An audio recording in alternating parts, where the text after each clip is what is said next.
What's up, Carl? Long time no How's it see. going? How's it going, man? Good. So I can't stay in super long. I'm actually going on Dylan Burns' show at 8, so I can't be here That's super cool. long. Oh, that's cool. But yeah, so I got to do like mic checks and shit. But so like, would you agree that like I don't necessarily like the word hijack, but would you agree that like extremists have kind of infiltrated both parties, like Democrat and Republican? Not that both parties are run by extremists, or like completely taken over by extremists, but just that extremists have sort of infiltrated both sides. I am more amenable to that position. Yeah, I think that's fair. I think it's pretty fair. Like, so I would consider like Marjorie Taylor Greene something of an extremist. I think that Matt Gaetz has kind of moved in that direction. Lauren Boebert, don't know enough about her, but she seems to have some kind of extreme takes. But like, it's extremists, not radicals. So like, I would say like on the other half, like people like AOC, Ilhan Omar, Rashida Tlaib, I would say people like that are extremists or radicals. And radical is really just relating to extreme social or political change, or to change the nature of something. And people like AOC is an anti-capitalist. So, like, in order for her like ideal policy to be instituted, we would have to undergo extreme political and social change, because capitalism and communism are both not only just economic systems but also social systems.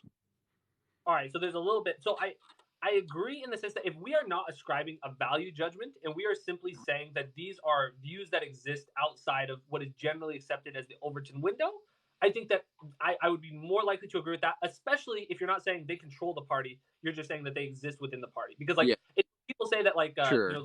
the squad controls the Biden White House, I think that's ridiculous. There's no indication of that. Yeah, of course. Well, of course, yeah, that'd be crazy. I would say like there are a lot of extremists seated within the Biden administration, but I wouldn't say that like they necessarily have like ultimate control. They might have control over like small like departments, maybe like what's her face there, Nina, I forget her last name, that was just appointed to run the disinformation board. I would call her something of a, not a radical, maybe. I don't know enough about her to call her a radical, but based on some of the things I've seen her say, I would say she's something of an extremist. And I think that it's kind of like hypocritical to put her in that position, considering that she has promoted disinformation in the past. But like, I think there's a lot of people like that in the Biden administration. Kamala has staffers that still think that, what's his name? Ran against Bush. I always forget his name. Slips my mind. Ran against Bush, said that he Al won Gore? Florida, contested the, yeah, Al Gore. Yeah. Okay. People in Kamala's staff that still think that like Al Gore won the election and all of that. And of course, there's a lot of Republicans like I pointed to Marjorie Taylor, think that Trump won the election and all that stuff. So I think that there's extremists in both parties. And I generally don't like those people, but I think overall, I don't think they've like completely overtaken either party. However, I do think the left has shifted more left than the right has shifted rightward. What like your indication of that would be though? So this would be my example. This is just kind of a face value example, but like it's my understanding, and you're a Republican, so you can tell me. George Bush, Mitt Romney, and John McCain are all considered rhinos now by like the vast majority of Republicans. Those are the last. Sure. Those are the last three Republican nominees, and most Republicans don't think they're too liberal to be considered Republicans anymore. If I don't know what word. most I don't know what word I would prescribe to that. Like, I feel like it's less of like a shift and more of like like almost like a sort of like a witch hunting of like the party's eating itself, kind of, is how I would kind of view that. But it doesn't seem like the policy that they're like advocating for is moving much farther right, whereas like I see the left, the policy they're advocating for is moving much farther left. Like if we look even back to like 2008 or even the early like early Obama years, right? Early Obama years, like for the most part Democrats weren't socialists. They of course advocated for some social policy, but you've seen them shift much farther away from capitalism. And to be clear, I don't think that America is a great example of capitalism, but we've seen them shift much farther away from it. And when I say like right and left, I'm talking like specifically in terms of like economic policy, and I kind of view these things together, because I think that economic systems are not just economic systems, but also social systems. So I think that we've seen the left move So, much but closer to like socialism than we've seen the right move, um, I guess, closer to like capitalism. I think the right is already pretty close, but so this of is course there's some terrible regulations that the right wing advocates for that I impede think capitalism. it's really weird to me that you use economics as the example because I think there are a number of issues. Just if you want to talk about socialism, I mean, literally, Eugene Debs was ran on the socialist ticket in this country, got millions of votes. That wouldn't happen today. Like the idea that like socialism is more mainstream than it was during like the mid 20th century in this country, I don't think is found in like the data really. But if we want to talk about specific policies, I mean, we can look back. There's a time Mm. when the marginal income rate was over 90% in this country. We definitely haven't moved to the left in that regard. We haven't moved to Wait, the what did left you say? Can you repeat that real quick? on which part? The part Truck about went by. the tax The part? income part. Yeah, a truck just went by when you're saying it. Like, the top marginal rate used to be over 90%. Okay. But like what I'm talking about is like policy. Sorry. How I would kind of like look at this is like basically like how I judge if something is right or left wing is like how close to either capitalism or communism something is. So like obviously you have the two ends of the spectrum. You have communism on one end and capitalism on the other. And I would judge how right wing something is based on how close to capitalism it is. Because like I said before, these are not just economic systems, but also social systems. So like I would say there are people in the Republican Party who are actually pretty far left themselves, not in the respect that they're like advocating for socialism, but that they directly stand in the way of um like how capitalism ideally would operate in like individual liberties and stuff like that. So you've got your religious zealots, and I would say that they would actually be like farther left than somebody like, of course, like Rand Paul or somebody. No, because I would look back, you can see like Eisenhower, for example. Eisenhower was a Republican. He said, he goes, anyone who disagrees with the New Deal and the propositions in the New Deal should basically be excommunicated from politics. He said that's how, and obviously, good luck finding people that support the New Deal in the Republican Party today. Talking about social, people call Social Security a Ponzi scheme and all this stuff. That was not the position of the Republican Party in the 50s, 60s. You know, Richard Nixon famously said, "We're all Keynesians. We're all Keynesian Sure, economics." but that I mean that also like that's also you have to like look at that through like I don't believe in like looking at everything through the lens of today, right? So like you've got to think that was happening. You're talking about Eisenhower? Yeah, I'm saying he was further left. Eisenhower was further Oh left. no, I agree. I think Eisenhower was a dickhead. I don't like Eisenhower. Like Namely, Eisenhower, some of the things that I point to with Eisenhower are the fact that Eisenhower put "In God We Trust" on the money and injected "Under God" into the pledge, which like those things were never there before, and he just put them there to like push America more towards like um, essentially like a theocracy. he also waged like wars in Iran and Guatemala. So yeah, we both agree Eisenhower's not good. I simply mean the economic, like his economic positions were broadly representative of the Republican Party at the time, very pro things like the New Deal. And you have someone like Richard Sure, and when I say I think that the left has Nixon. shifted more left and the right has like shifted more right, of course, but like not that much more right. I'm talking more in like the timeline of the last like 20-ish years, like maybe 25 years, Oh, because that then, but that's the thing. That's a really short because if you're just talking yeah, about sure, with Reagan, everything shifted to the right. Then you have Clinton, and Clinton is very much like kind of like the one of the most further right Democrats in a long time. So if you're just talking post Reagan, I would agree the Democratic Party has shifted to the left, but I feel like that's too short of a time frame. sure. I mean, you could make that argument, um, but like I mean, I think like when we're like looking at through the perspective of like somebody who would be saying these things today, they're probably like judging the situation based on like their lifespan and the time period in which they've been able to observe politics and understand them. So like Elon Musk's quote is probably pertaining to like the time he's been in America and able to observe the US. Like he put out the meme where it's like him on the political spectrum, and it's like you've got the line and in the middle the center, and he's like just left of center, and then it's like my liberal friend standing right next to him arm in arm, and then it's like the spectrum widens. Suddenly Elon hasn't moved, but now he's considered on the right, whereas his like fellow liberal friend has ran to the other side and the spectrum has expanded and the center has moved farther left. But So like even if you're just so talking like about I think that like gives the perfect context for like Elon's quote where he's saying like um where he's like talking about I think that this quote is like basically hinting at the idea that the left has moved farther left, and I think that meme that he posted gives it perfect context but it because does, he's viewing it through the lens of how long he's been here and what he's I, observed.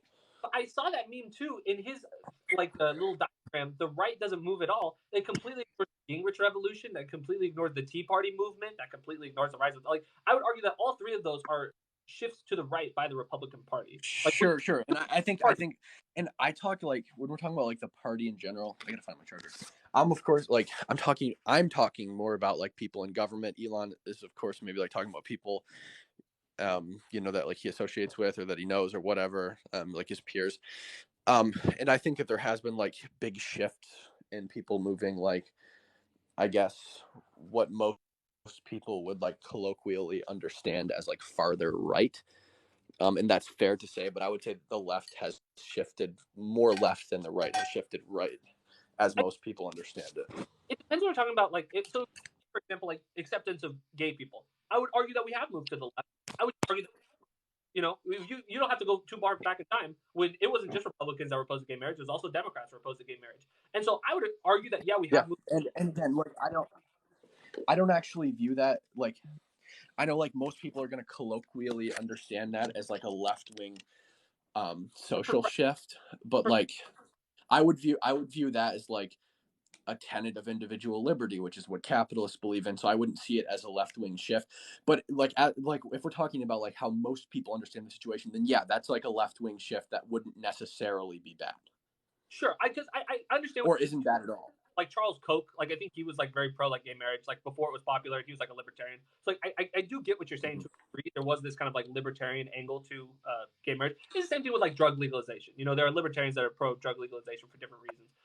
But I guess you wouldn't signal that like society moving to the left because I feel like that would actually be a Well, good example. I mean, I would think, it, how I view it. No, I would think that that's like a shift rightward towards individual liberty and um, like because that's like one of the main tenets of capitalism, right? It's like individual liberty. You can do what you want as long as it doesn't infringe on other people's rights, free market, all that crap. So I would say like that wouldn't, but like as most people understand it, we view that as like gay rights, like advocacy for gay rights is like a left wing thing, like a left wing progressive thing. So like sure, yeah, as most people understand, I would say that's a left wing shift. And like I said before, I would say that's a good thing. Marriage doesn't really exist on like the capitalist socialist spectrum. I would say it's kind of outside of that. But No, but it deals with individual liberties, right? So like you should essentially non-aggression principle be able to do whatever you want as long as it doesn't infringe on other people's rights. I personally don't think that the government should be giving marriage certificates at all. I think that was kind of a thing that was created during the Jim Crow era to prevent Black people from getting married. I don't think that it should be carried over. Not that I think that it's currently racist, just that like I think that it's essentially pointless. I understand that like there is some like tax benefits to it, but like the government can recognize that you're married without you having to like essentially request the government's permission to get married. what do you say to the fact that in 2016 and 2020, the Republican platform literally was still pro being like their gay marriage not being allowed? What year? 2016 and 2020. Yeah, I would have to look. I heard rumors about that. I would just have to like look at it for myself, and if that's the case, like if that was on their like party website or whatever, then I would disagree with it and say that it's like atrocious. Okay, all right, sure, all right. I I'm don't. glad you. I'm not like a Republican like fanboy. Like I'm not gonna just defend everything Republicans do. There are plenty of things that Republicans do that are bad. I think Trump was a good president roundabout, but there are lots of things that I think he did that were bad. Like the attack on bump stocks. He said he never did it, but he said that he wanted to make flag burning illegal. I see that as a protected form of free speech. I mean, there's like a slew of things that I could name that he did that I don't necessarily agree with. Um, but I mean, you're going to have that with every president. You're never going to have like a perfect ideal president. So I know you said you have to go, but like, I'll keep debating you as long as you got time. I guess do you have Yeah, any? I can just do my mic checks and stuff while I'm on here with you, and then probably around 7:45 I should hop on Discord with Dylan. Okay, good deal. Well, so I guess my question though would be: so we don't think gay marriage. What would be your example then of socially or economically we've moved to the left, like a specific policy example? I guess like a leftward shift would be like um probably like nationalization about I'm so it. I'm so sorry. It cut out. What? I'm so sorry. It cut out for Oh, me. no, I would say like I would say it would. I'm just checking for my cord here. I would say probably like the nationalization of anything like student debt or whatever.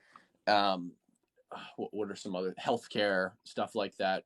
Like economic decisions that have to do with like taxpayer funding. Of course, I think that taxes are necessary to sustain some things. I think that I would just differ with the left on like what specific things should be funded by tax dollars. But the push for single payer has existed for like Truman advocated for single payer. Sure.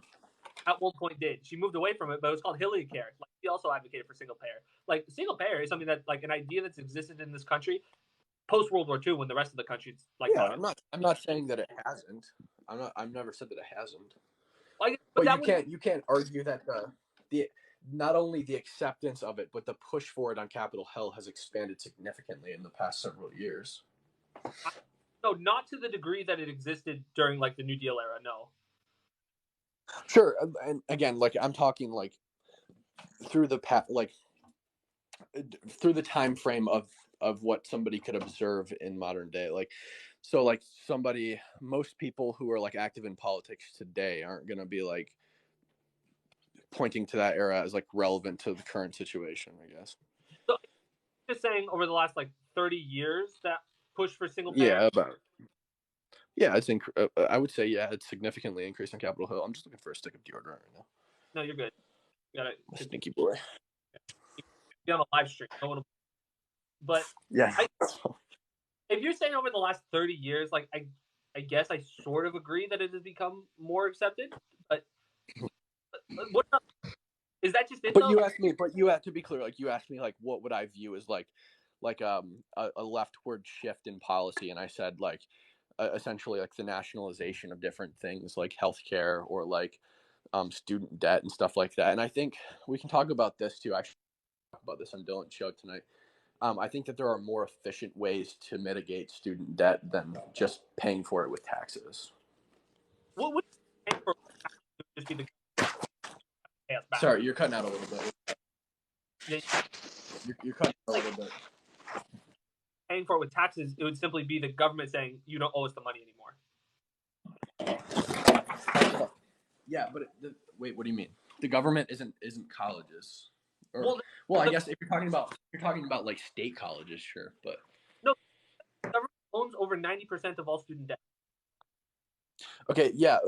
But the thing is like the reason that these now I'm looking for a towel because I spilled my Coke. Um, the reason that these institutions are able to continue raising their tuitions, and to be clear, like tuition has outpaced inflation since the 1980s.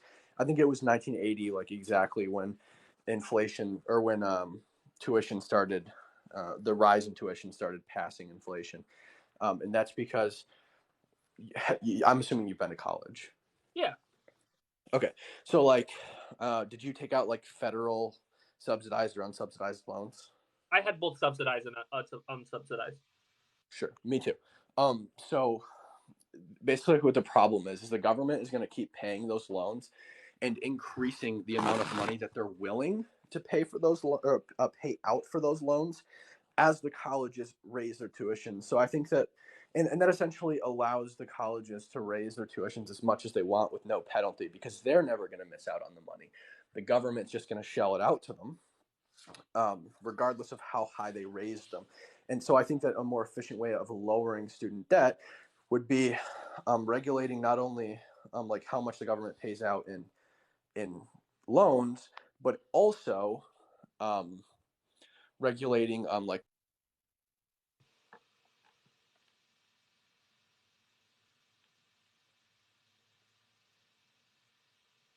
Could you hear that? My You phone had a low battery sign. you cut out for it, but Yeah, I guess so basically like, what I would say is like putting a limit on like how much in loans are paid out and also like making sure that only people who need loans get them. And effectively what that will do is if the there's not unlimited money coming into these colleges via loans regardless of how high they raise their tuition, and then they raise the tuition. Like, people aren't going to pay; they're going to lose money, right? They can't sustain themselves if they're not getting the money via mostly government loans or private loans. Because, to be clear, the college never loses out on money. It's always either the private institution or the government that loses money when people default on their loans. I agree in the sense that we have the worst of both worlds. We don't have a fully privatized system. We have the government is backing these loans, but then you have entities like college. But for me, the better alternative is to just make college free, like tuition free, and then figure it out on the I back. don't think so, and I think it's also never going to be free. And then you're also forcing people to pay for it, even if they don't go to college. People who might otherwise go to a trade school or whatever. Well, that's if you ever have kids, you shouldn't allow like public K through 12 to be free. I view it as just an extension of K through 12. Yeah, but no, that's totally fair because you're required to go to K through 12. Yeah, but Like, even if you don't go to school, your parents will be held legally accountable for not allowing you to go to school. but if you go to private school, your taxes will still go to the public schools in your area. I mean, I guess that's fair, but like, you're choosing to go to the private school knowing that your tax dollars will go to it, right? I mean, but like, yeah, I guess that's fair. I guess that's fair. I would have to like think about it a little bit more, but like, I still don't think like it's a little different because like the majority of people in the country, or like a much larger margin of people in the country, go to public school as compared to like college, right? So like, and also like, K through 12 education is required by law, whereas college is not. I mean, we could conceivably fully pay. So there was a study put out by the Department of Education. It found that free public universities would cost roughly $79 billion a year. We could fully fund that without raising taxes at all. We could just shift around current inefficiencies in the federal. And I would actually agree with you that like, well, I actually don't know if you were making this point, but when we calculate like how much it would cost to actually make these things free, and again, I'm not advocating for this because I don't think that we should make them quote unquote free. However, when you calculate how much it would actually cost, you wouldn't take into account like what the current tuition is at any given facility, because they're charging way more for tuition than they actually need to sustain themselves because the government allows them to do that.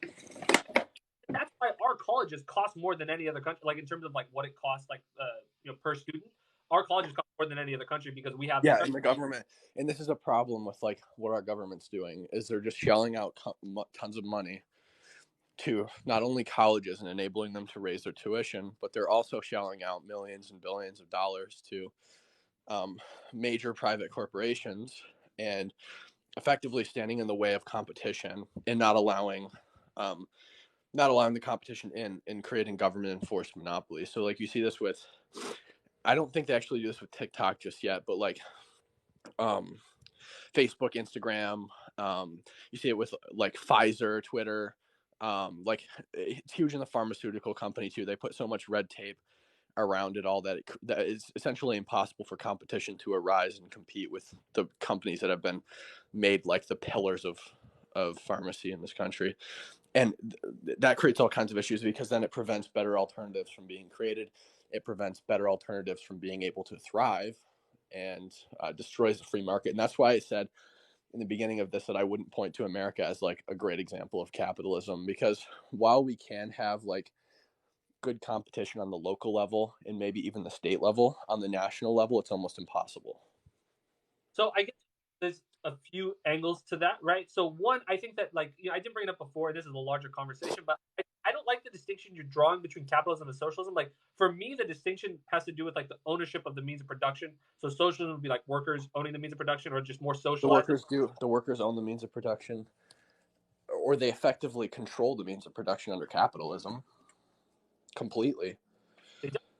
The means of production are completely at the whim of the consumer under capitalism, under a real capitalist state.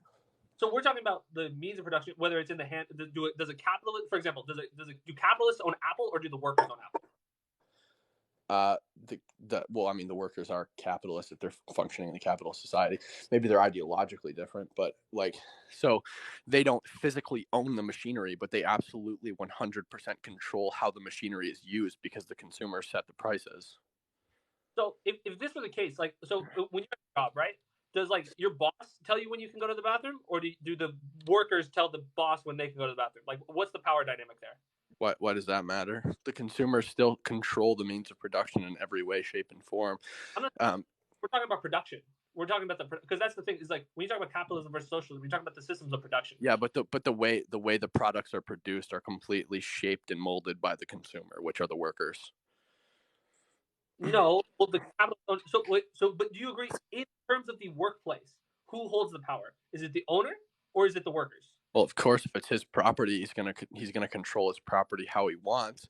However, if he controls it in a way that doesn't fit how the consumers want him to, he's gonna go out of business because nobody's gonna buy his shit. Well, that's the second half of the descriptor for capitalism. So capitalism is the private ownership of the means of production for profit. So you're talking about the for profit aspect. Yes, the capitalists will do what they can to try and maximize profits, of course. But that doesn't change the fact that in terms of the dynamics in the production, like how the goods or services are actually produced, it is the capitalist or the owner or Yeah, capital. again, and that's why like competition exists. So like, if Apple is producing these iPhones and everybody fucking loves them, and then all of a sudden they say, "Oh, we're gonna make the new Pear phone," and it fucking blows and it sucks and nobody wants it, then they're going to turn to Android and be like, hey, do you guys have good phones? Because Apple sucks. And then they're going to buy from there. Or if the prices on the iPhones are far too high, they're going to turn again to the other company. And this is where it gets a little dicey because, like I said, on the national level, competition is almost impossible because, again, the government shells out millions of dollars to both Apple and Android and allows them to stay in power and be unimpeded by competition and unaffected by it. So, like, if Apple and Android were both charging way too much, and suddenly I said, well, I can make really good smartphones. I have a factory. I can hire a couple of people to come in and make iPhones. The consumers aren't effectively able to control the prices because regardless of my efforts, Not really. even if people want lower prices, I'm not going to be able to grow to the national stage like Apple and Android are because they're kept in power via government enforced monopoly. But otherwise, in a real capitalist society, everybody would come buy my shit because it's better and cheaper, right? I, Meaning that the consumers control the means of production. I disagree that this isn't like real capitalism. We do have private ownership of the means of No, production. it's crony capitalism. You can The government, again, the government enforces but monopolies. They shell out millions of dollars and impede competition. If you don't have competition on the national level, it's not really capitalism, because capitalism functions and thrives off of competition. And so if the government has impeded competition, then they're acting in an anti-capitalist manner. gotta let me finish the point because the government can also do things like antitrust, where it can break up monopolies that form. But as we've seen, because of the lobbying by But they aren't. they aren't exactly because the capitalists have bought off the government institutions. I don't necessarily think that's the case. I think Wait. it's not that they're lobbying for like laws. It's that they're like lobbying You gotta let funding, and the so government should. because you don't think that the pharmaceutical companies they've lobbied the government, and that is why the government has this like red tape and different like procedures that allow these monopolies to form. Sure, yeah, okay, I would agree with that. Yeah. That is the class. No, but then the easy solution to that is just not allowing lobbying. Like, I agree. I'm 100% against lobbying. Exactly. but capitalism, like, you don't need lobbying to have capitalism. Is my point. Like, and like if you're like I think lobbying for like I think we should just like I guess work on like what we mean by like lobbying, because I think that businesses can do good with lobbying, but most of the time it seems as though they do bad, and it's these big companies that we don't like Apple and Twitter, Amazon, all those big pharmaceutical companies. Um, But so like like if you're lobbying for a piece of policy that's going to prevent competition, then of course like you're acting in an anti-capitalist manner. You might be benefiting from capitalism, but you're actively trying to impede the capitalist system by shorthanding your competitors I don't and think destroying capitalism. a capitalist owner doing like a private owner doing what they can to maximize their profits is literally the definition of capitalism. That is not impeding capitalism. And if you want to talk if about you're wait, preventing, hold well, on. it'd be also the government allowing it to happen. If you're actively preventing competitors from competing with you, then you're acting in an anti-capitalist manner, because again, like, the vital sign of capitalism is competition, right? It's what capitalism lives off of.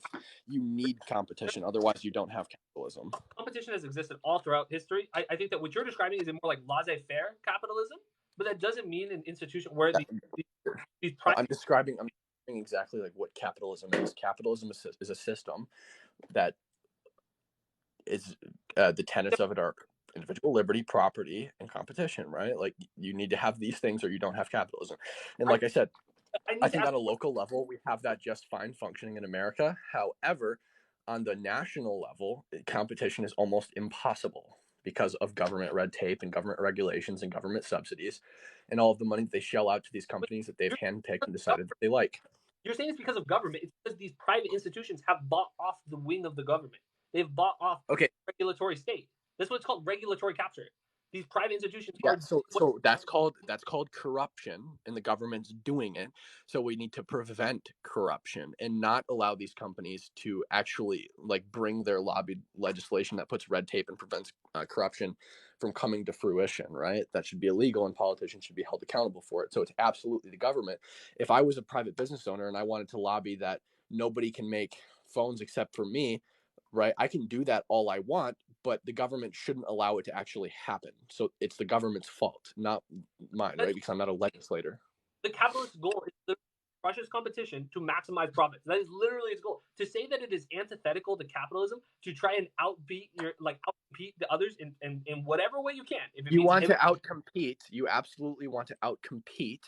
However, you can't eliminate competition altogether. If you do that, you're eliminating capitalism. And you're what essentially just creating a bunch of government funded monopolies that act as like almost bureaucracies. I'm going to ask you again. Can you give me an actual definition for capitalism then?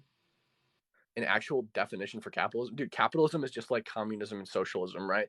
Lots of different people define it in lots of different ways, and So, usually it can't be summed up into a couple words. But like Marx, with communism, you've got Marxism, you've got Trotskyism, you've got Leninism, you've got fucking Stalinism, you've got tons of different communist philosophers who have come in and made different iterations of the ideology. Same thing with capitalism. You've got Ludwig von Mises' idea of what capitalism should be. You've got lots of different people coming together and making different ideas, and usually their ideas are conveyed across a couple thousand pages in a book and can't be summed up into a couple words. If I had to outline the tenets of capitalism, I would say individual liberty, competition, and private ownership. speaking, capitalism is defined as private ownership of the means of production with the goal of maximizing profit or just for profit. And where'd you get that? Like Oxford? Like again, I don't believe that these things can be summed up into just a couple words. I What think part they of that, let me ask you, what part of that definition do you disagree with? say it again. What part of that definition do you disagree with? No, the definition. Say it again. Okay, private ownership of the means of production per profit. Yeah. So again, I think that it's like you can say that, but like you can't make like inferences of like every aspect of capitalism from that, right? So like while the means of production, the equipment is physically owned by the person who owns it, it's completely and utterly controlled by the people who buy the stuff they make with that equipment, the consumer, the worker, right?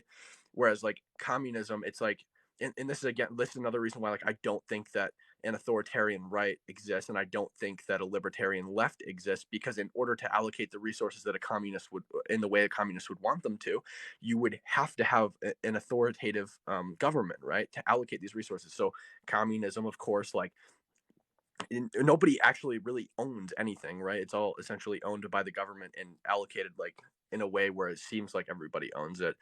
So Communism communism is like a stateless, classless society where nobody owns anything. It's all just yeah, it's a contradiction, right? It's a major contradiction to itself. Like if you talk to any anarcho-communist ever, they sound like a fucking like moron, contradict themselves every other sentence. Like if you've ever read the Communist Manifesto or any other of Marx's writings, they all suck and they contradict each other page by page, or they contradict themselves page by page. contradict. It's just a utopia. The It's the idea things, that the things that like sure it's utopia, but like the things that it calls for are impossible to have in a stateless society, completely and utterly impossible to have. And I would even say but can't again, like I, ANCAP, I would say like that's also like probably impossible, right? And sure, like you can say like, oh, like it's a utopia, and it's like yeah, but if we're trying to institute policies that point us in this direction, like why would we ever do that when it when it doesn't make any sense? but that's also the idea of anarcho capitalism, the idea that you could have no state and we just live in this capitalist utopia. What? I said equally true of the idea of anarcho-capitalism. I just said that. That's exactly what I just said. I said Oh, that wait, it's we're cutting. You're cutting out. ANCAP. You were Sorry. cutting. Yeah, I would But, say that ANCAP is like equally unrealistic, however, more realistic than ANCOM. why is wait? I have to ask then. Why is that descriptor necessary? Wouldn't it be redundant if you're just saying capitalism is just this pure where every private ownership, the government doesn't infringe on anything? What wouldn't anarcho-capitalism be a redundant sentence? Or we recognize that capitalism refers to the ownership of the means of production and not whether or not there's competition. What do you no? Because competition is again vital to capitalism. But the reason I said that like ANCAP, and I really got to go in a couple minutes because I got to go on Dylan's show. But like ANCAP would be more attainable than ANCOM because you it's physically impossible to have the things that an anarcho-communist society calls for without a state. Whereas you could argue for some kind of like private authority under anarcho-capitalism, right? But it would just be like extremely flawed. It would just lead to a state. I mean, a state would form out of Yeah, the yeah, right. sure, exactly. So it would be bad. It'd be like a private state, and it would suck, right? I agree with that, but again, it would be like more functional than an anarcho-communist society, which is an inherent contradiction and doesn't make any sense. You said no. This is probably just a bigger conversation for just one live stream, but hopefully I get to talk to you again sometime. Yeah, man. I tune into your lives sometimes. I don't know if you always see me. You're always pretty busy, but yeah, I'll be around. I got to go on Dylan's show. I'll see you. It Good was deal. good Good talking to luck. you. Good show. See ya.